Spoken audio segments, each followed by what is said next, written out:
it's Chantel Elaine. First, I want to say I hope everyone's having a wonderful day so far, and I'm going to be sharing a few things about how about 98% of the time I can make really great tips with Uber Eats. And I'll probably give out some tips on how you can do that too. I'm going to share a few mini stories to do with funny customers and stuff as well. So to start this off, according to one customer I had, he claimed I was a hero. So let me tell you why.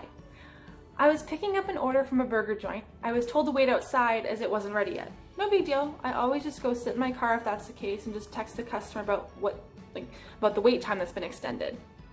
When I got to the car, the customer was actually just messaging me, so perfect timing. He was concerned that the restaurant would forget to add extra bacon on his burgers. Usually that's up to the customer to call the restaurant, but I'm a good customer service kind of woman and I'll take it to the next level if I'm asked to. The customer said, "They sometimes do it, they sometimes don't. I hate to be that guy." I responded with, "Sure, I can ask, just give me a sec." Once I went back into the burger place to confirm there was in fact extra bacon for him, I went back to my car and told the guy, "I have great news, there is bacon." He proceeds to call me his hero and told me he doesn't want his parents knowing that he was snacking, so I was told to leave it at the door. I told him I would keep his secret, no problem. These kinds of interactions with customers on my drives really help me at the end of the night earnings. Tips are usually where the money comes in the most, so I always try to make the delivery memorable for each person. Whether it's a kind note at the end of the order through the app or cracking jokes with them when I drop off the food. Speaking of jokes, there has been the rare deliver-to-door request over the course of this quarantine.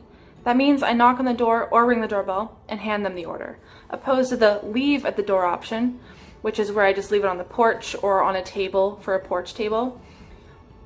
That's what I've dealt with most the last few months. So I have to try and make myself stand out when I'm not able to really interact with customers in a face-to-face way. Plenty of people ask me to leave the food on their porches, but not to knock or ring the doorbell because of dogs. For example, I've had a customer say, "Hi, thanks so much for the food. Can you please leave at the door but don't knock? I have 2 big dogs who'll go crazy. Thanks." I quietly walked up to that house praying I didn't trip up a step and make a huge ruckus and fail at the one thing this person requested I don't do. Thank goodness I managed to take the photo of the meal on the porch, and before I sent it to the man inside, I sent a message with it saying, "Stealth mode complete. Didn't disturb the dogs. Have a wonderful night and enjoy your food." With small efforts of communication like this, to make deliveries memorable makes an opportunity for larger tips rather than a small one or nothing, in comparison to no communication at all. Next, I want to share some things that could possibly affect your deliveries, like your daily payout amounts and your overall rating. Here's the pros.